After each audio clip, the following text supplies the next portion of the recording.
111वीं वर्ष पे हम बधाई देते हैं, चूँकि जो पहले और अब में जो आपने कहा एक सोच बना, जो कोरोना काल के बाद का सोच है। जो पहले अलग रहना चाहते थे, अब संयुक्त परिवार की तरफ देख रहे हैं, हो रहा है। आज बताइए, मैंने स्थापना दिवस की नहीं, आप देख रहे हैं, अब दिल्ली के पर हम बैठे हुए हैं, 2-3 कार्यक्रम में अभी तक हो लिए हैं। ये बताता है कि केवल देश नहीं, दुनिया में भी कहीं पर, इंग्लैंड में, अमेरिका में, सब जगह बिहारवासी जो जहाँ हैं वो अपना बिहार दिवस मना रहे हैं। बिहार दिवस क्यों मना रहे हैं? क्योंकि बिहार की समृद्धि के लिए, सोच के लिए, इस तरफ से कि जहाँ जो गलतियाँ हुई, मुझे गलती ढूंढना नहीं है, बिहार को सिर्फ आगे बढ़ाना है।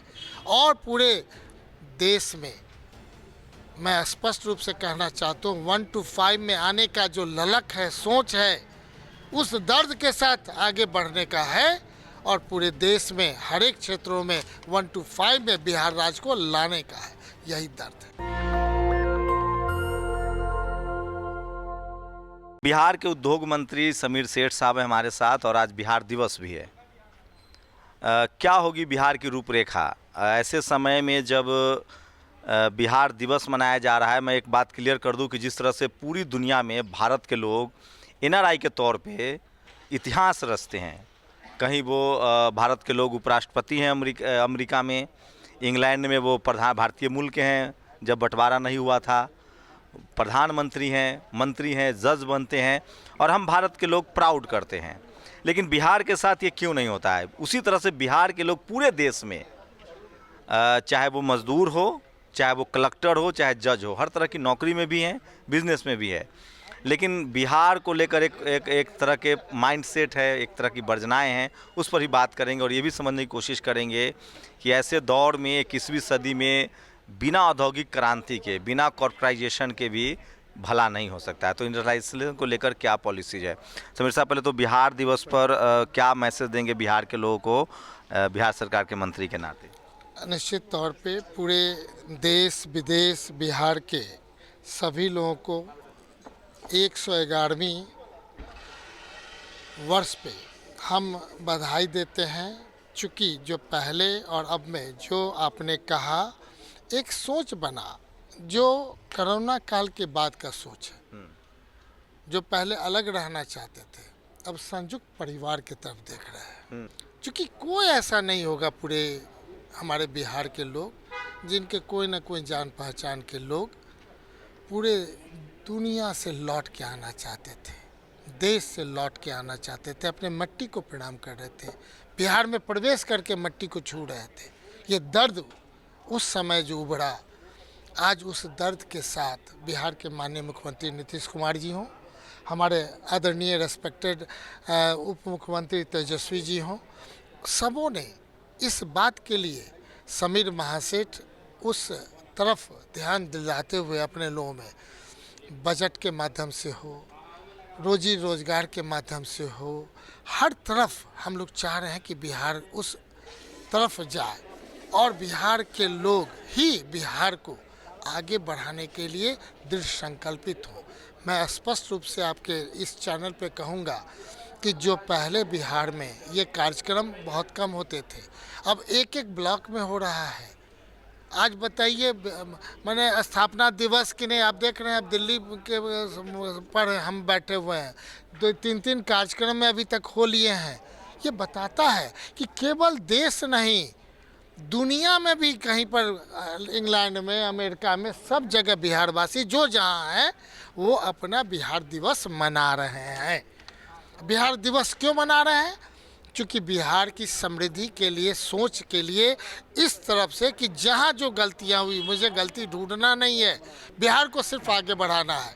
और पूरे देश में मैं स्पष्ट रूप से कहना चाहता हूँ, 1 to 5 में आने का जो ललक है, सोच है, उस दर्द के साथ आगे बढ़ने का है।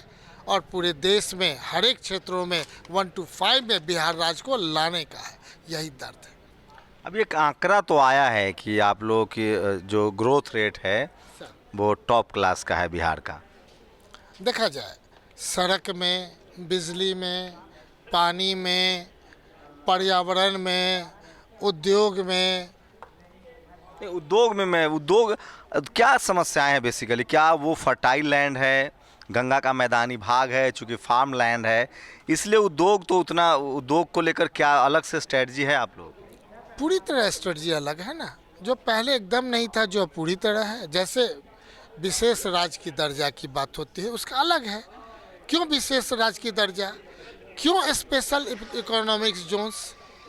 अगर बिहार छोड़ करके पूरे देश चले जाइए, पूरे स्टेट में चले जाइए, तो जहाँ पर 300 से ज़्यादा स्पेशल इकोनॉमिक जोन्स हैं, तो बिहार को एक भी नहीं। क्यों? जब आप जान रहे हैं कि बिहार पहले से जिस सेक्टर के वजह से अपने इनकम को कम किया, लेकिन जीएसटी में देख लीजिए पूरे देश में कितने अच्छा कुछ इलाके तो आपके यहाँ भी जो पहाड़ी इलाके हैं वहाँ कम से कम इंडस्ट्रियलाइजेशन तो हो सकती है। नहीं, अभी भी हो रही है, लेकिन ये पहले जो बिहार, उड़ीसा, बंगाल, इस समुद्र तट के आधार पे जो भी था, कोस्टल एरिया में ज़्यादा ट्रेड हुए हैं। उसमें ज़्यादा ये हुआ ट्रेड हुआ है, हाँ। हमारा चूंकि नेपाल के वजह से देखा जाए, नेपाल का बॉर्डर है हमारे, इतने किलोमीटर्स हैं। हमारी पॉलिसीज़ के आधार पे जो भारत और नेपाल का जो ट्रीटी है, उस ट्रीटी को समझने की आवश्यकता है। जब उस ट्रीटी को आप देखेंगे तो लगेगा उस ट्रीटी के वजह से बिहार में जो माल सीधे नेपाल जाना चाहिए हमारे यहाँ जाता है। जब आपको कि नहीं 4 पैंट 4 शर्ट की आवश्यकता है, अब बनाने जाइएगा आपको टाइम लगेगा, तो रेडीमेड क्यों खरीद रहे हैं? कहीं ना कहीं आपको समीर जी, एक धारणा बना दी गई है रेस्ट ऑफ भारत में कि बिहार के लोग नौकरी के पीछे बहुत भागते हैं।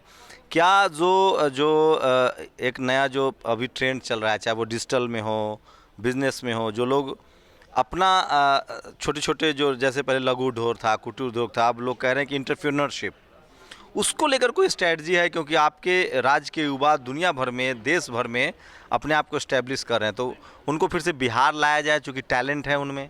देखा जाए इसमें 2 पार्ट है, एक है ट्रेडिशनल पार्ट, एक है स्टार्टअप का पार्ट जो आप पूछ रहे हैं।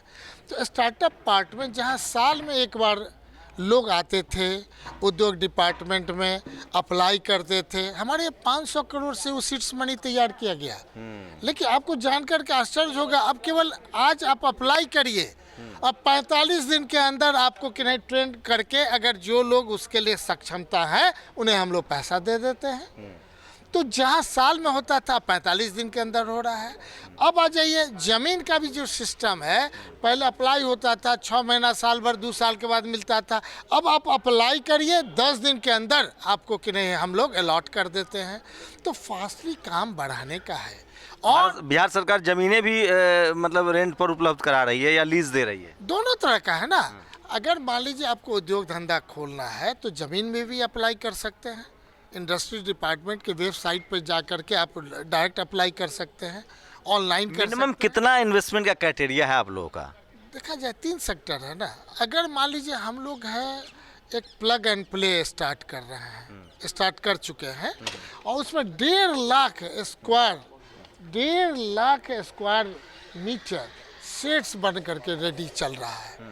अब बताइए 4 रुपये, 6 रुपये, 8 रुपये पर रेडीमेड आपको सेट मिल जाएगा, जहाँ कुछ नहीं करना, आप मशीन बैठाएंगे, फैक्ट्री चालू कर देंगे। कहाँ पर ये कर रहे हैं? ये सभी जगह, जैसे जिला, हाँ, मोतिहारी, मुजफ्फरपुर, हर एक जो हमारा इंडस्ट्रियल एरिया है लगभग 75 हैं, उसमें टेस्ट एंड ट्रायल के लिए 10-12 जगह हम लोग कर रहे हैं। और 1.5 लाख स्क्वायर मीटर का हम लोग उसको लेदर क्लस्टर के रूप में और गारमेंट्स के लिए भी उसको अलाउ किए हैं। तो जहाँ पर इतने कम मूल्य में जो छोटे छोटे पूंजी वाले हैं, उनको ज़मीन की आवश्यकता नहीं है, 4 रुपये स्क्वायर फीट पर आप ले लीजिए, तुरंत आप मशीन के नहीं 100, 50, 500 के नहीं। ये प्रचार प्रसार में कमी रह जा रही है। आप ये सारी योजनाएं जो बता रहे हैं, ये मुझे तो बहुत सारे दोस्त हैं जो कॉर्पोरेट में जिन्होंने बड़ा नाम कमाया है, जो 50 करोड़, 150 करोड़, 200 करोड़ इन्वेस्ट करना चाहते हैं। निश्चित तौर पे हमारा ये है कि एक ट्रेंड होता है, दिमाग में रहता है। तो जहाँ पे सरकार के साथ पहले जो सरकार थी और जब से हम लोग 7 महीना में आए, तो हम तो कह रहे हैं ना कि आज़ादी के बाद से लेके आज तक 22,000 छोटे बड़े मध्यम उद्योग थे बिहार में, और मात्र 7 महीना के अंदर 10 लाख रुपए दे करके 30,000 लोगों को हमने दिया, तो जस्ट डबल हो गया। 30,000 में 22,000 जोड़ दीजिएगा तब 52,000 हो गया। पूरे बिहार में आज तक आज़ादी के बाद 1,23,000 लोग रोजी रोजगार उस पर थे, और आज के दिन में अगर दिया तो 5 आदमी को अगर 30,000 में अगर 5 आदमी परिवार सहित अगर नौकरी करेंगे तो 1.5 लाख हो गया, तो डबल हो गया कि नहीं। और ठीक पूरे आज़ादी के बाद जितना बजट था 1540 करोड़, उसमें भी हम कह सकते हैं कि पिछले पुनरीक्षित बजट में डबल से ज़्यादा कर दिए, 3264 करोड़। आपकी मंत्रालय की स्पेशल प्रायोरिटी क्या है सर समीर जी? स्पेशल प्रायोरिटी कुछ क्या है? फोकस कर रहे हैं? बेस तो अभी वही चल रहे हैं कि कोरोना काल में हमने जो देखा, पूरे देश से जो लौट रहे थे हमारे बिहार की तरफ, उनको वहीं रोका जाए, काम दिया जाए। जैसे भी हो उनको मैक्सिमम लोग को यूटिलाइज किया जाए। चूंकि देश में जब ऐसा स्थिति आया है और जो लोग हमारे स्किल इतना हो चुके हैं बाहर, हम किसी को ज़्यादा रोक नहीं पाएंगे। हमने बैंक लोन एक इशू है, कहा जाता है कि बिहार में लोन लेना बहुत मुश्किल का काम है। बहुत सही चीज़ आपने कहा, ये पॉजिटिव टू द बिहार आप बात कर रहे हैं। इसीलिए कि बैंक के लोगों के दिमाग में है, चूंकि इनका हेडक्वार्टर किसी का बिहार में है ही नहीं, किसी का बॉम्बे है, किसी का कलकत्ता है, किसी का दिल्ली है, तो उन लोगों को सब हेडक्वार्टर से अप्रूवल लेना पड़ता है, और उन लोग के मानसिकता दे दी गई है पदाधिकारियों को, बैंक वाले को, बिहार जा रहे हो तो वहाँ ज़्यादा। सबसे कम एनपीए है बिहार में, तो लोग सेविंग अकाउंट ज़्यादा है, लोन लेते ही नहीं है लोग, तो उसी बिहार के लोग सबसे ज़्यादा सेविंग अकाउंट रखते हैं। हर एक पैरामीटर्स में बिहार किसी दूसरे स्टेट से बेटर है, लेकिन इतना ज़्यादा परसेप्शन बना दिया गया है कि पदाधिकारी जो बैंक के अफसर जाते हैं उनके मन में डरा दिया जाता है कि एक भी कि नहीं तुम्हारे टाइम का होगा तो पूरा तुमको हम परेशान करेंगे। मैं देख रहा हूँ सरकारी बैंकों में बहुत सारे अधिकारी बिहार से ही हैं, जो दिल्ली में या चेन्नई में और मुंबई में बड़े बड़े पदों पर हैं। तो परिवर्तन आ रहा है, तो एक कोशिश अब बदलने का है। हम लोगों ने कहा कि मैं SLVC की बैठक में जाऊंगा, और जो बिहार में जो हमारा डिपॉजिट रेशियो है उससे जो दूसरे स्टेट में जाकर के 100% से ज़्यादा कर रहे हैं, हमारे यहाँ 40 to 50% क्यों है? सेविंग अकाउंट ज़्यादा है, लोन कम मिल रहा है आपके यहाँ। मिल रहा है, तो अब धीरे धीरे हमको लग रहा है कि 6-7 महीना में परसेंटेज बढ़ा है। हम लोगों ने जो उनको टारगेट दिया वो लोग पूरा कर रहे हैं, इसलिए मुझे खुशी है कि काम करने से, लोगों को आग्रह करने से, सही चीज़ सामने रखने से लोग इम्प्रूव कर रहे हैं। तो आप लोग के माध्यम से भारत सरकार या बैंक में जितने लोग हमारे बिहार के लोग काम करने वाले हैं, वो लोग भी इस बात कर रहे हैं कि नहीं, बिहार में अब लोन का ऐसा नहीं है मामला, आप लोग दो, तो परिवर्तन अब आएगा। लेकिन पिछले लगातार इतना निगेटिव लिस्ट में डाल दिया था कि हमें लग रहा है कि उसको ग्रास रूट से करने में, इसलिए माननीय मुख्यमंत्री जी ने स्पष्ट कहा कि हम SLVC की बैठक में नहीं जाएंगे। हम जाएंगे और वो लगातार कि नहीं, जो हमें अपेक्षा है बिहार के लोग को लोन देने का, वो नहीं कर रहा है, तो तकलीफ तो हुआ होगा माननीय मुख्यमंत्री जी को। तभी वित्त मंत्री और हम लोग जाकर के NGO को रखे, और फाइनली जो नहीं करेंगे, जिस जिला में नहीं काम होगा, उद्योग विभाग अभी तक हर एक जिला में 2 से 3 बार बैठक 7 महीना में कर चुका है। समीर जी, एक आखिरी सवाल, जो फार्मिंग इंडस्ट्रियलाइजेशन है, जैसे मैं देख रहा हूँ कि चाहे मछली पालन हो, मुर्गा फार्म हो, चाहे वो तमाम इस तरह के जिस फार्म्स जो फार्मिंग से जुड़ा हुआ है, किसानों से जुड़ा हुआ जो इंडस्ट्रियलाइजेशन है, वो लोग अपने दम पर भी बहुत ज़्यादा बिहार में हो रहा है। मार्केट की कोई कमी लग रही है कि जैसे लालू जी जब रेल मंत्री थे तो उन्होंने एक ट्रेन शुरू किया था कि बिहार की सब्जियां जो है वो दिल्ली तक पहुंच जाए, तो चाहे वो हैन प्रोडक्ट हो, अंडे हो, मुर्गियां हो, फिशेज हो, इसका ट्रांसपोर्टेशन भी कोई इशू है? देखा जाए उद्योग विभाग में है ना, आप ट्रांसपोर्टेशन भी करिएगा, उसका भी की बैक हम देंगे। आप कि नहीं उद्योग खोलिएगा तो अभी कि नहीं 100% आपका कि नहीं हम रजिस्ट्री फी माफ़ कर देंगे। आप बैंक में कि नहीं पैसा भी लीजिएगा तो अभी कि नहीं हम सब्सिडाइज उसका कि नहीं कि माने आपको रिटर्न करेंगे, इंटरेस्ट भी। तो हमने क्या कहा कि स्पेशल इकोनॉमिक्स जोन्स का जो दर्जा रखता है 15 साल टैक्स हॉलिडे का, ये हमारा लगातार आपके माध्यम से डिमांड रहेगा कि बिहार को मिलना चाहिए, विशेष राज्य का दर्जा बिहार को मिलना चाहिए। और हाँ जी। जिस ढंग से ये हम कर रहे हैं, और बिहार सरकार अभी देखिए ना, आपने देखा होगा 4 दिन पहले भारत के प्रधानमंत्री जी ने अनाउंस किया टेक्सटाइल्स पार्क का। हमारे 2000 एकड़ ज़मीन मैंने ऑलरेडी किने इसके लिए किने किया हुआ है। हम लोगों ने अप्लाई किया था कि बगहा में टेक्सटाइल्स पार्क खुले, 10,000 लोगों को रोजी सारे रोजगार ट्रेंड मिलेगा। लोग बिहार के हैं जो तिरपुर को मैनचेस्टर ऑफ इंडिया बनाए हुए, जहाँ से विवाद शुरू हुआ जी था। हाँ, तो अगर हम धीरे धीरे अपने तरफ डेवलप करेंगे तो पूरे देश में जी पूरा सभी राज्य जहाँ हमारे लोग जा रहे हैं उन लोगों ने वातावरण इस ढंग का बनाया है। लेकिन अगर हम अपने यहाँ रोजी रोजगार देने लगेंगे तो जिनको 10,000 रुपये दे रहे थे अंत में उनको 20,000 देना पड़ेगा।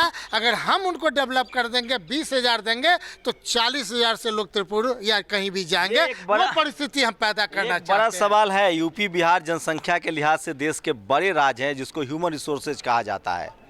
तो जिस मैं फिर कह रहा हूं कि आपको उस तरह से नहीं देखना पड़ेगा। आप अगर किसी कोस्टल एरिया के जो ट्रेड डेफिसिट है या ट्रेड का जो बाज़ार है उसको देखेंगे तो एक अलग मसला है। चूँकि कोस्टल एरिया में ट्रेड का शुरू से ही शुरुआत रही है। बिहार का उद्योग एक दूसरे तरीके का भी है, फार्मिंग लैंड है, गंगा का वो तलहटी है और पूरा जो उपजाऊ ज़मीन है, लेकिन वहाँ लगातार चाहे मछली पालन हो, चाहे फार्मिंग से जुड़ा जो एग्रीकल्चर बिजनेस हो, वो तेज़ी से बढ़ रहा है। उसके बाद भी समीर जी की माने तो अभी भी है। हाँ। आप मान के चलें कि जो आईसीआर के महानिदेशक, पूर्व महानिदेशक थे मंगला साहब, उनके सानिध्य में बिहार सरकार ने 12 डिपार्टमेंट को क्लब करके एग्रो बेस्ड सारा जो आप चर्चा कर रहे हैं कमेटी बना दिया गया है। और सारे लोग, सारे मंत्री और सारे प्रधान सचिव एक उस ढंग से एग्रीकल्चर माने पार्ट 4 का एक माने स्थापना किया गया है, ताकि उस ढंग से पूरे बिहार में बजट से जोड़ करके हर एक डिपार्टमेंट, जिसमें उद्योग भी है, बिजली भी है, इरिगेशन भी है, माइनर इरिगेशन भी है, ऊर्जा भी है, माने क्या कहते हैं आपका माने 12 डिपार्टमेंट को क्लब करके, ताकि पूरे बिहार में एक नई ऊर्जा का सृजन किया जाए। और 5 साल के अंदर जो हमारे स्थितियां हैं एग्रो बेस्ड पर, वो अगले ही साल से आप देखिएगा काफ़ी, चूँकि मंगला साहब महानिदेशक रहे आईसीआर में ऑल इंडिया, और रिटायर होने के बाद कैबिनेट रैंक का मिनिस्टर का दर्जा दे करके पूरे बिहार के 38 जिलों को डेवलप करने का जो अभी माननीय मुख्यमंत्री जी का ये है, जल्द से जल्द स्टार्ट हो जाएगा। अप्रैल के बाद उस पर कार्य योजना चालू हो जाएगा, तब आपको लगेगा हर एक क्षेत्रों में बिहार अपने आप में आगे बढ़ रहा है। तो अगर आप भी बिहार से जुड़े हुए हैं, थोड़ा नॉस्टैल्जिया भी है, हम सब लोग बिहार से हैं, और आप कहीं कॉरपोरेट में हैं, कहीं बिजनेस में हैं, बिहार से जुड़ना चाहते हैं, तो समीर साहब मंत्रालय संभालते हैं, उद्योग मंत्रालय से भी आप संपर्क कर सकते हैं। पूरी बातचीत पर आप प्रतिक्रिया भी जरूर दीजिए। बिहार के इंडस्ट्रियलाइजेशन को लेकर, उसके औद्योगिकीकरण को लेकर, कॉर्पोरेटाइजेशन को लेकर शायद बहुत कम ही बात होती है। मुझे लगा बिहार दिवस पर इससे अच्छा क्या होगा कि बिहार के आर्थिक हालात से आपको रूबरू कराया जाए। आपसे तो हम मदद मांगेंगे ना। लास्ट तो हम ये कहना चाहेंगे कि हमारा टेक्सटाइल्स पार्क भारत के प्रधानमंत्री जी एक दे दें बगहा का। 2000 एकड़ ज़मीन हमारी है, और 2 और आपसे हम डिमांड करेंगे आपके माध्यम से कम 2 लेदर पार्क के लिए परमिशन दे दें। पूरे देश में 6 को आपने दिया है, एक और को दे देंगे तो क्या जाता है। ये सब भी चल रहा है, राजनीति भी हो रही है। जी हाँ, इसलिए हम आपके माध्यम से, पूरे देश देख रहा होगा नेशनल दस्तक, उसके माध्यम से हम मांग कर रहे हैं कि हम उनको पत्र भी लिखे हैं भारत के किन्हीं उद्योग मंत्री से लेकर समूह को। लेकिन मेरा आग्रह है कि आपके माध्यम से होगा तो भारत के प्रधानमंत्री जी जो जिस सोच के हैं उसमें कहीं ना कहीं सपना में जगेगा कि बिहार में अगला 2024 में जो इलेक्शन होगा, कम से कम ये इशू नहीं बने हमारा बिहार में जो है। आप तो मदद कर रहे हैं उनकी, क्या निश्चित ये काम कर दीजिए ताकि कर रहे हैं। पॉलिटिकल इशू ना बने। पॉलिटिकल इशू नहीं, एकदम हर एक चीज़ों से ऊपर उठ करके हमें उम्मीद है कि भारत के प्रधानमंत्री, भारत के उद्योग मंत्री दोनों से आग्रह करेंगे कि टेक्सटाइल्स पार्क बगहा में और 2 लेदर पार्क बिहार को परमिशन दे। जो हमारा लेटर उन तक गया हुआ है, आग्रह कर चुके हैं। अब बिहार के जितने 40 एमपी हैं वो उनसे आग्रह कर रहे हैं। हमारे पुराने जो मंत्री थे शाहनवाज भाई भी उनसे आग्रह कर रहे हैं। हमारे प्रदेश के उनके जो अध्यक्ष हैं संजय जायसवाल जी भी आग्रह कर रहे हैं। और इसके बाद भी आग्रह नहीं माना गया तो 2024 का इलेक्शन जो है यही बेस हम लोग के उद्योग विभाग से भी है। अगर आप बिहार के हैं और हिंदू मुस्लिम से थोड़ी फुर्सत है तो इस बातचीत को भी देखिए। हो सकता है कि इससे बिहार के बारे में आपकी धारणा बदलने में आपको मदद मिले। बिहार दिवस पर बिहार के औद्योगिक पक्ष को जानना भी बहुत ज़रूरी था। शुक्रिया सर, हमें समय बहुत देने बहुत के लिए। धन्यवाद, बहुत बहुत धन्यवाद। शंभू कुमार सिंह, नेशनल दस्तक, दिल्ली। नेशनल दस्तक की आपसे गुजारिश है कि अगर इसको बचाना चाहते हैं तो नेशनल दस्तक को सब्सक्राइब करने के लिए रेड कलर के सब्सक्राइब बटन को दबाएं, फिर बेल आइकन की घंटी दबाएं। नेशनल दस्तक को बचाने के लिए बहुत ज़रूरी है कि हर खबर को शेयर करें, लाइक करें, कमेंट जरूर करें।